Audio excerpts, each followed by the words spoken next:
Shalom Aleichem, nous allons avoir le plaisir ensemble, Bezrat Hashem, de pouvoir étudier la page Kafret du traité Sota. Je vous souhaite beaucoup de Hatzlacha. En tout cas, on avait vu la dernière Mishnah, la page Kaf Zayin, au verso de la page, début du nouveau Pérec, le 5e Pérec du traité Sota.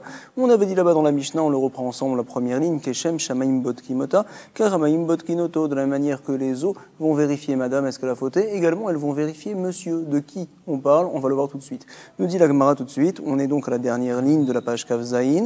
On nous rapporte là-bas Otto, Leman, de qui parle-t-on, de cet homme-là? C'est qui que les eaux vont vérifier? Peut-être vas-tu me dire, il est la Boël. En fait, les eaux vont vérifier madame, elles vont vérifier également le mari, tout simplement. Mais attends, il n'a rien fait le mari, Baal, Mayavid, c'est pas possible.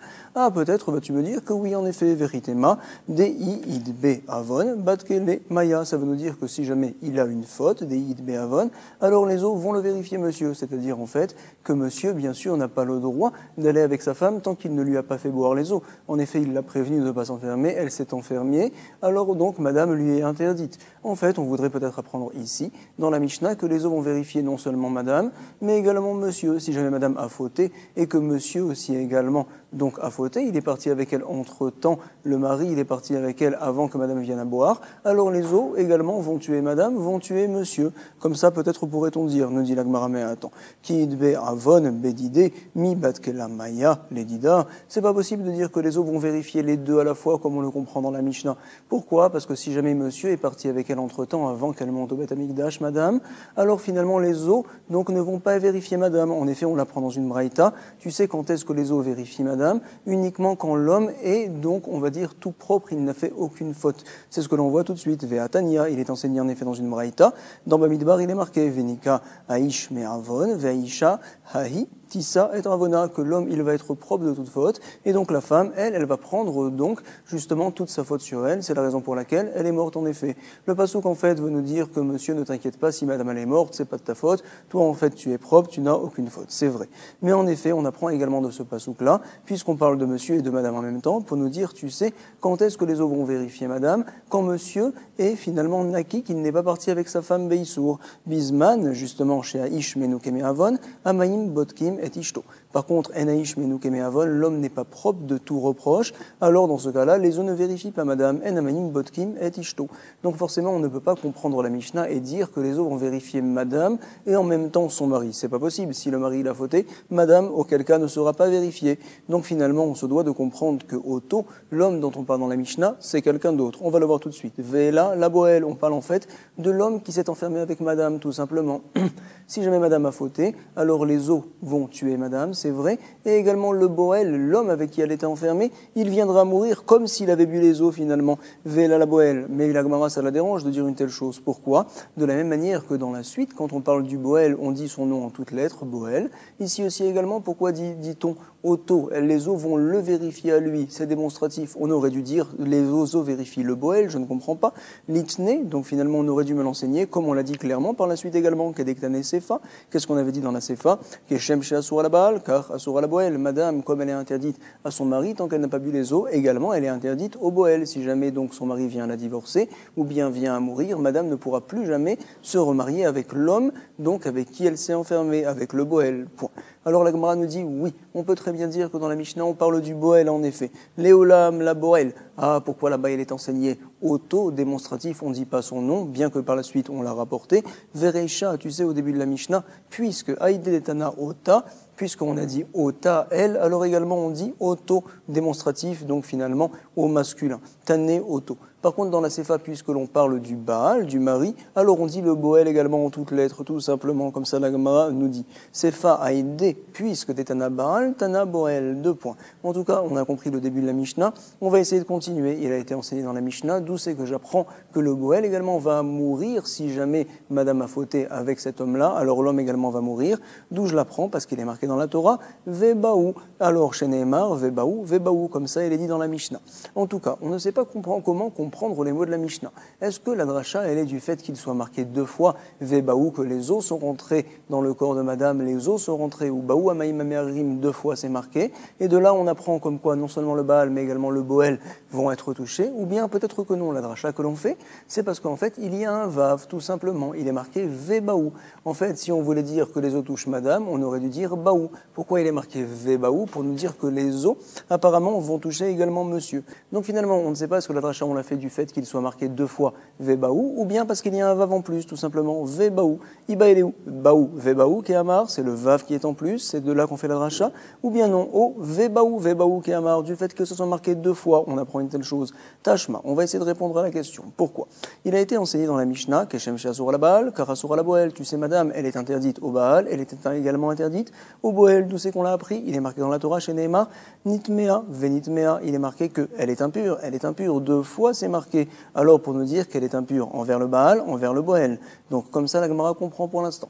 Mais attends, même là-bas aussi on a la même question. Peut-être qu'on l'apprend, c'est vrai, parce qu'il est marqué 2 fois, elle est impure. Peut-être que la dracha là-bas également, c'est parce qu'il y a un vav en plus, parce qu'en fait il est marqué même une fois, mais il n'est pas marqué nitmea, il est marqué venitmea, le vav en plus, pour nous dire que madame est interdite au mari, elle est également interdite au boel, tout simplement. Donc mettre la question, je l'ai là-bas aussi. Ve'adain est vrai, nitmea kehamar, ou bien au nitmea venitmea kehamar. C'est avec le vav qu'on fait la dracha et non pas du fait qu'il y ait le mot en plus. Donc finalement, on ne sait pas comment expliquer, on rapporte tout de suite, Tashma, Midektane Sefa, on va la prendre de la Sefa. En effet, qu'est-ce qu'il est marqué là-bas? Que Rabbi, lui, vient à nous dire, Omer, Shnepeami Ma'amurim Beparacha, Venitmea. D'où c'est qu'on apprend que madame est interdite au mari et au boel également? Parce qu'il est marqué 2 fois, Nitmea, pour nous apprendre, Echad la Baal, Ve'echad la Boel. Puisque Rabbi dit une telle chose et qu'apparemment il est venu être cholek avec le Tana qu'on a vu au-dessus, c'est Rabbi Akiva, ça veut donc nous faire comprendre que Rabbi Akiva, lui, n'apprend pas du fait qu'il soit marqué 2 fois, mais il apprend du fait qu'il y a un vav en plus. C'est ce que la Gemara déduit tout de suite. Miklal de Rabbi Akiva, vave kadarish, c'est le vav dont il fait le dracha. Et donc, comme il le fait dans Venitmea, il va le faire également dans Vebaou, tout simplement. En effet, il va apprendre de Vebaou, du vav en plus, comme quoi finalement les eaux vont vérifier madame, elles vont également vérifier le boel, cet homme-là qui s'est enfermé avec madame. Comme ça donc la Gemara tient. En tout cas, pour l'instant, j'arrive à une maskana, c'est que selon Rabbi Akiva, du fait qu'il soit marqué Vebaou amaim amererim, Vebaou amaim amererim, encore une fois, il est marqué 3 fois cette chose-là, il est marqué 3 fois Vebaou, et que chaque vav qui est en plus, ça vient nous faire une dracha, donc j'arrive à dire comme s'il y avait 6 psukim, finalement 6 versets. Qu'est-ce que je vais faire de tous ces limoudim-là? C'est ce que la Gemara va nous dire. Miklal des Rabbi Akiva vave kadarish, ilkar les Rabbi Akiva shitak reektive. Donc c'est comme s'il y avait 6 versets selon Rabbi Akiva. Il faut me dire à quoi ça nous sert. Alors on nous apporte chad letzava d'idée, vechad letzava d'idée. En fait, il y a un pasouk pour nous apprendre le vav, on va dire en plus du premier Vebaou, pour nous apprendre que Madame Tsava, Kadosh Baruch Hu, ordonne aux os de rentrer dans le corps de Madame et de faire leur travail. C'est ce qu'on appelle une Tsava, ordonnance. Et puis également au sujet de Monsieur, que les os vont, que Hachem va ordonner aux os de travailler sur le corps de Madame et également de travailler sur le corps de Monsieur qui s'est enfermé avec Madame, même si c'est vrai qu'il ne boit pas ces os-là, mais c'est comme s'il les buvait finalement. Voici le limoud. Chad le Tsava dida, vechad le Tsava didé au masculin. Parfait. Chad le Asiya dida, vechad le Asiya didé. Donc en fait, il y a un pasouk pour nous garantir que si jamais madame ne vient pas à mourir ni à être fatiguée après avoir bu ces eaux-là, c'est sûr comme quoi elle est permise, c'est une certitude, une aftara qu'elle n'a pas fauté. Et également au sujet de monsieur, vechad le Asiya didé, pour nous garantir également que monsieur n'a pas fauté. Donc il y a également encore 2 psukim qu'on se doit de faire la dracha. C'est quoi? Chad le Edia dida, vechad le Edia didé. En effet, le Kohen, donc, quand il a maudit tout d'abord la cuisse de madame, parce que c'est la cuisse qui prend du plaisir tout d'abord, et par la suite le ventre a été maudit. C'est vrai. Dans la Torah, il est marqué comme quoi le ventre va être touché et après la cuisse. Comment ça marche? On ne sait pas. Ça commence par la cuisse et après le ventre, ou bien l'inverse, ça commence par le ventre et après la cuisse. Comment ça marche? Alors c'est ce qu'on nous dit ici. Chad le Yedi Adida, vechad le Yedi Adidé. À savoir qu'en fait, Hachem a demandé au Kohen qu'il annonce, attention, les os vont toucher d'abord le ventre de madame et après les jambes de madame, pour ne pas que les gens viennent à se tromper et à croire finalement comme quoi en fait, les os n'ont pas fait leur travail, elles auraient dû commencer par les jambes. Non, c'est pas vrai. Les os commencent par le ventre. Si vous avez vu une telle chose, c'est les os qui ont fait leur travail. C'est très bien, tout le limoud qu'on a fait, c'est selon Rabbi Akiva, qui lui apprend du vav en plus. C'est comme s'il y avait 6 psukim, c'est vrai, mais selon Rabbi, comme on n'apprend pas du vav, en fait, il y a 3 psukim, 3 fois il est marqué Vebaou. Alors, quelle est la dracha que l'on va faire? Verabi, tlatak reektive. Qu'est-ce qu'on apprend? Chad le tzava, vechad le asiya, vechad le yedia. Donc, tzava, asiya, veyedia, c'est ce qu'on avait vu plus haut. On apprend ces choses-là. C'est vrai, mais c'est que au sujet de madame, au sujet de monsieur, d'où on le sait, Verabi, donc Keshem, Shamaim Botkim, Ota, Kar Botkim Oto, Minale, d'où c'est-il comme quoi les eaux vont vérifier monsieur, et comme quoi également, donc, il y a toutes ces garanties au sujet de madame, également ça va être au sujet de monsieur, comme quoi c'est sûr que monsieur n'a pas fauté, etc. D'où c'est qu'on fait finalement ce limoud-là. Alors on nous dit dans la Gemara, voici d'où c'est qu'on sait que monsieur donc va être vérifié précisément comme madame, il l'apprend d'ailleurs, parce qu'il ne l'a pas appris de Vebaou, comme on l'a vu plus haut. Le Vav, il ne fait pas la dracha, comme on l'a vu. D'où c'est qu'il l'apprend? Alors on nous rapporte ici, Minale, Nafkale, Midetania, il l'apprend de la Braïta que l'on voit tout de suite. En effet, il est marqué dans la Torah, dans Bamidbar, Nitzvot Baten, voici ce que font les os. Elles font gonfler le ventre et elles font tomber la jambe, Velanpil Yarer. C'est ni marqué au masculin, ni marqué au féminin. Quand même, la Braïta nous enseigne que ce pasouk-là, qui est en plus, il parle du Boel, du bonhomme qui était enfermé avec madame, Bitno Veyerecho Shel Boel. Point. La Braïta maintenant va nous expliquer d'où c'est qu'elle apprend une telle chose. Pourquoi? Peut-être vas-tu me dire que ce pasouk-là parle du Boel, ou bien peut-être de madame, on ne sait pas. Ata Omer, Bitno Veyerecho Shel Boel, O Enoela Bitna Veyerecha Shel Nivarelet, je ne sais pas. Voici la preuve, chez Omer, quand il est dit Vetsafta, Bitna Venafla, Yerecha, on parle au féminin ici. Un autre pasouk qui dit que son ventre à elle va gonfler et que sa jambe à elle va tomber. Donc là-bas, on parle de madame, Arebitna Veyerecha Shel Nivrelet, d'amour. Donc finalement, qu'est-ce que l'on va faire de l'autre pasouk? On nous rapporte tout de suite, Umani Mekayem Elizouad Beten Velan Piliarer, comment je vais être Mekayem cet autre pasouk-là? Alors forcément, on parle du Boel là-bas, Bitno Veyerecho Shel Boel, point. Comme ça, donc, nous dit la Gemara, c'est de là-bas, finalement, que Rabbi va apprendre. En tout cas, Rabbi Akiva, pourquoi n'a-t-il pas appris de là-bas? Pourquoi, finalement, il apprend du mot Vebaou? Alors, on nous dit Veidar, qu'est-ce qu'il pense Rabbi Akiva? L'autre, Aou, des Modala, Kohen, des Beten Berisha, Veadar, Yirech. Donc, finalement, pourquoi on utilise cet autre pasouk-là? Pour nous faire savoir, comme quoi, non seulement Hachem garantit, mais également le Kohen doit faire comprendre que tout d'abord, c'est le ventre qui va être touché et après la jambe. Pourquoi? Parce que le Kohen, quand il a maudit, c'est d'abord la jambe, pas qui a pris du plaisir, qui a reçu la malédiction. Mais par la suite, il doit prévenir, attention, c'est ton ventre d'abord qui va être touché, et après, ça va être ta jambe. C'est la raison pour laquelle il est marqué là-bas, Litzvot Beten Velan Piliarer. C'est pas pour nous apprendre au sujet du Boel, c'est ce que l'on dit ici tout de suite, comme ça nous rapporte la Gemara. Donc, elle nous dit, Veidar, Aou, Demodala, Kohen, des Beten Berisha. Tout d'abord, c'est le ventre qui est touché, Berisha, et par la suite, c'est la jambe uniquement, Veadar, Yerer. Pourquoi on fait une telle chose? Chez l'Oléoti, la Az, Al, Amaim, Hamarim, pour ne pas que les gens viennent à parler, ah, les os, elles font pas leur travail, elles auraient dû commencer de la jambe, ça a commencé par le ventre. Non, je fais savoir la chose de manière claire à tout le monde. C'est ce que l'on rapporte tout de suite. En tout cas, Rabbi Veidar, pourquoi n'utilise-t-il pas le pasouk comme Rabbi Akiva? Je ne comprends pas. On nous dit oui. Imken nirtofra bitna veyerecha. Si jamais ça voulait nous apprendre le limoud de Rabbi Akiva, alors ça aurait dû être marqué au féminin, tout simplement, bitna veyerecha. Pourquoi c'est marqué ni au singulier, ni au féminin, ni au masculin, maï beten veyerer? Forcément pour nous apprendre encore autre chose. Outre le fait de nous dire que le Kohen doit annoncer que ça commence par le ventre et après par la jambe, c'est également pour nous dire que le Boel va être touché. Shmamina la Boel. Point. Selon Rabbi, on utilise pour deux choses, mais non, peut-être qu'en fait ça ne sert que au sujet du Boel, Vema, couler les Hari ou Deata, peut-être que ça ne vient que pour cela, et en fait ça ne veut pas dire que le Kohen doit annoncer que le ventre va être touché d'abord. On nous dit non, Imken Nirtnov, Bitno Veyerecho, on aurait dû enseigner au masculin, Bitno Veyerecho. Pourquoi c'est marqué ni masculin ni féminin finalement? Pour dire qu'en fait on va faire deux drachot de là-bas. Maï Beten Veyerer, Shmamina Tarte. 2 points.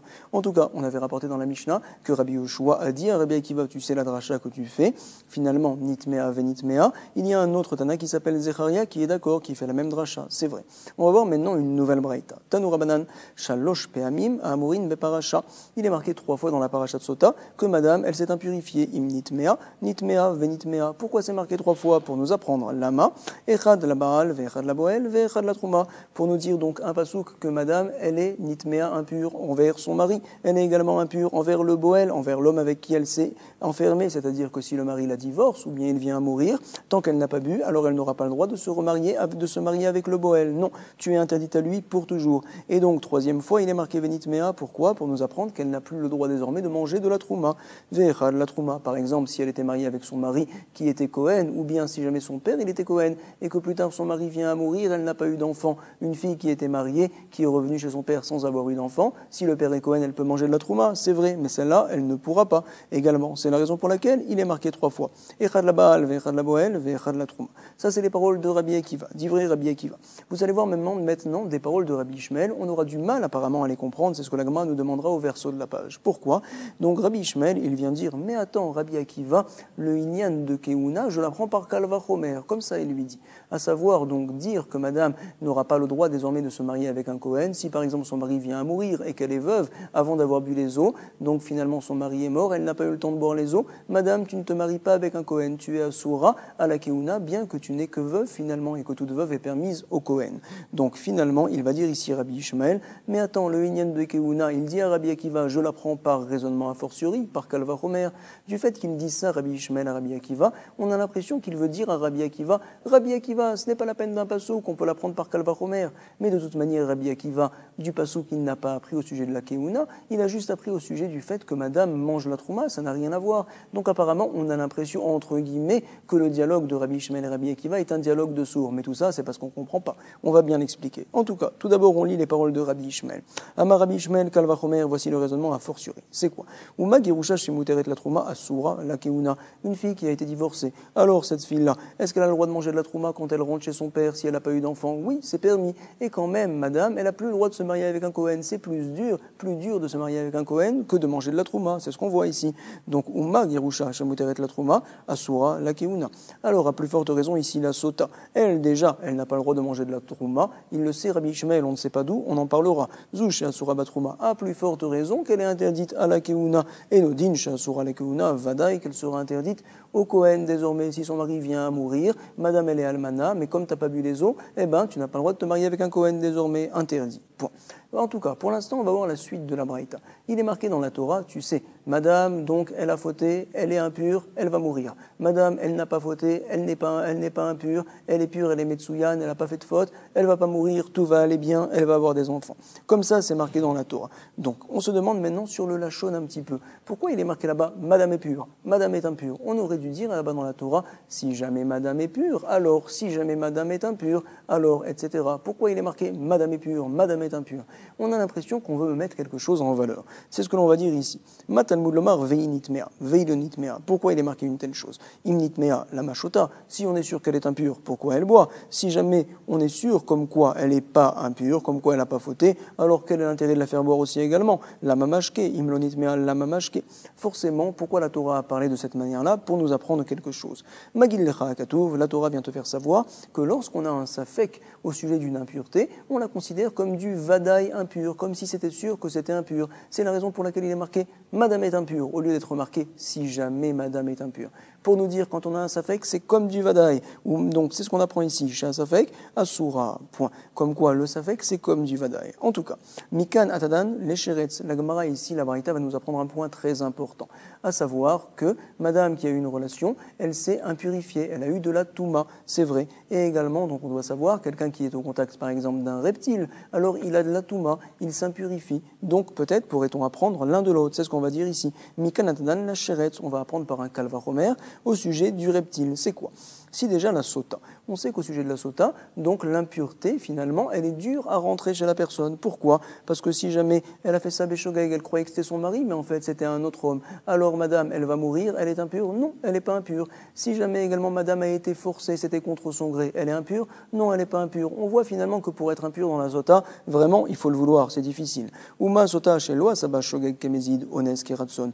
Quand même, on dit que lorsqu'on a un safek, madame, on la considère comme étant complètement impure, tant qu'elle n'a pas bu les eaux, à Saba Safek, qu'est Vadaï. Alors, pour le Sheretz, pour le reptile, je vais te dire, tu sais, Vadaï, on devrait faire le Kalva Homer. C'est quoi? Chez Asaba, Shogeg, Kemezid, Veones, Keratson, peu importe une personne qui vient à toucher un reptile, qu'il le touche de plein gré ou bien sans faire exprès, qu'il ait été forcé ou pas, quoi qu'il arrive, il est tamé. Vadaï, comme quoi il est tamé. La Touma rentre facilement, à plus forte raison que si on a un Safek, que le Sheretz, il a touché un objet, par exemple, Vadaï, que l'objet, il devrait être tamé comme, donc, si c'était sûr que ça avait été touché. Et Nodin, chez c'est beau, ça fait que Vadaï que le dîni devrait être comme ça. Puisqu'on a appris de la sota, on continue. On prend que les dynimes de la sota. C'est ce que l'on dit ici. Ou mimakom chez Bata. Tu viens donc de la sota pour apprendre ce din. Tu continues. C'est quoi? Ma sota reshut hayachid, af sheretz reshut hayachid. Que la sota, elle était enfermée. Où ça? Dans une maison, dans un endroit, dans un reshut, donc un endroit privé. Là-bas, elle était enfermée avec monsieur, avec un seul homme. C'est ce qu'on considère comme reshut hayachid. Et là-bas, uniquement, on a dit que quand on a un safek, madame, on la considère comme étant impure. Parfait. Si jamais donc j'ai un sheretz, un reptile, je ne sais pas s'il a touché un verre. Alors, si jamais c'est dans un endroit privé, je dis comme quoi c'est tamé, pareil, j'apprends de la sota. Si par contre c'est dans le Reshut Harabim, dans la rue, je dirais pas que c'est tamé, c'est ce que l'on apprend ici. Ma sota Reshut Hayachid, av sheretz Reshut Hayachid, ou ma sota davar sheyesh bodat lishael, av sheretz davar sheyesh bodat lishael. Dat, c'est donc l'intelligence, on va dire, lishael, c'est demander. Et donc de la même manière que dans la sota, le safek que l'on a, théoriquement, on pourrait le régler en demandant à la sota, mais simplement elle va pas nous répondre. Donc en fait c'est un safek dont quelqu'un, on va dire, était là au moment du safek pour pouvoir répondre. Alors de la même manière, au sujet de la touma, quand est-ce que l'on va dire que lorsqu'on a un safek, on est marmir, on dit que c'est tamé? Quand on fait ce safek que l'on a eu, c'est lorsqu'il y avait la présence d'une personne qui a également un da'at pour pouvoir éventuellement, théoriquement répondre. Bien que là il ne peut pas répondre, il n'a pas vu précisément est-ce que le reptile a touché le verre, mais en tout cas il était là. C'est dans ce cas-là uniquement, on va dire, que lorsqu'on a un safek dans le Reshut Hayachid, on dira que c'est tamé. Uma soda davar sheyesh bodat lishael, également pour le sheretz, le reptile, af sheretz davar sheyesh bodat lishael. Point. Et donc d'ici on a appris un grand principe. Omikan amrou davar sheyesh bodat lishael, bereshut Hayachid, sfeko tamé. Quand il y a da'at lishael, quand on est dans une salle, dans un Reshut Hayachid, un endroit fermé, où il y a 2 personnes et pas plus, alors on est en safek, on dit que c'est tamé. Et donc on déduit que dans le Reshut Harabim, par contre, le safek il est taor, bereshut Harabim, sfeko taor. Et également, même si c'est dans le Reshut Hayachid, mais s'il n'y a pas de da'at lishael, ça devrait être taor, veshen bo da'at lishael, ben bereshut Hayachid, ben bereshut Harabim, sfeko taor. En tout cas, on est bien clair, on a vu une bonne page. Par la suite, on analysera les paroles de Rabbi Ishmael sur Rabbi Akiva. C'est beaucoup de travail, mais en tout cas, je vous souhaite beaucoup de hatzlacha. Chazak u'baruch, bonne révision.